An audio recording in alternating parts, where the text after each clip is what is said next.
Amazon demanding employees share their vaccine status in order to go maskless at work. The tech giant forcing those who are vaccinated to publicly share proof that they got the shot in the form of a green sticker on their ID badge. Our next guest argues the decision is unfair to those who prefer to keep that medical decision private. Seattle radio host Jason Rantz joins us now. So, Jason, I remember talking about this just a week or so ago when I was hosting Fox News Primetime. It's a brand. It's a vaccine passport. It's a sticker. It's segregation of vaccinated and unvaccinated employees. And you know what, Jason? It's really getting more common. It is, and I kind of call it a reverse scarlet letter because there's a lot of pressure to get this vaccine, and I certainly understand the pressure to do it. I think people who want the vaccine should get the vaccine in consultation with their doctor. That's what I did.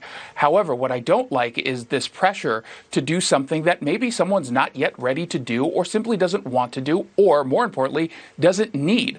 I'm not going to pretend that someone who recently had a COVID infection, who has the antibodies in their system, should be rushing to go out and get the vaccine. Right. I'm not going to pretend that someone who is healthy, who is a teenager, who might have some questions about some of the connections potentially to heart inflammation shouldn't step back and just do some examination. But instead, we're getting all of this pressure to get the vaccine. And what ends up happening in a situation like Amazon, if you don't have that sticker on, you're going to get ostracized. You're going to get pressured by folks wondering why it is you didn't get the vaccine. Right. When maybe you did get the vaccine, you just don't want to tell people because it's a private medical decision. It's not so much that it's this particular vaccine or this particular issue. It's the larger issue of saying, you don't get to tell me that I have to be public about medical decisions that I'm making. You know, I like how you categorize the people who might not want to get the vaccine. There could be, for example, someone who's already had COVID, has the antibodies. There could be a teen who's worried about the complications. There's people with medical conditions who it doesn't make sense for them as well. And now they have to live in this segregated world.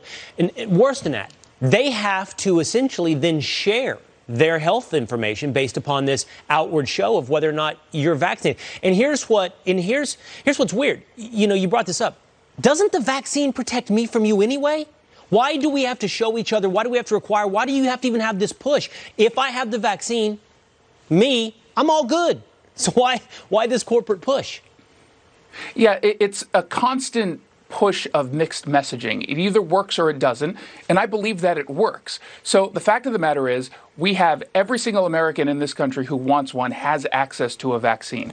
I trust that the people who want one will go ahead and get one. I trust that the people who aren't getting one, who want added protection, will do what they can to mitigate their own risks. We are adults. We have personal responsibility. I expect that people will utilize that. What I'm most concerned with, not just the segregation, but the mandates. Amazon may not be mandating this, even though peer pressure might have the same effect.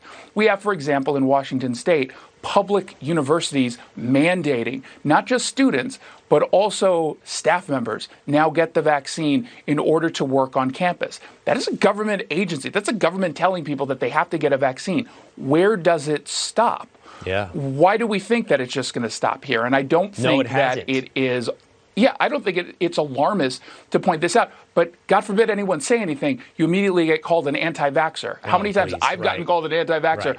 I've gotten the vaccine. I'm not an anti-vaxxer. Hey, I'm simply raising reasonable points. To that, eminently reasonable points, Jason. And I would just say it already has gone further.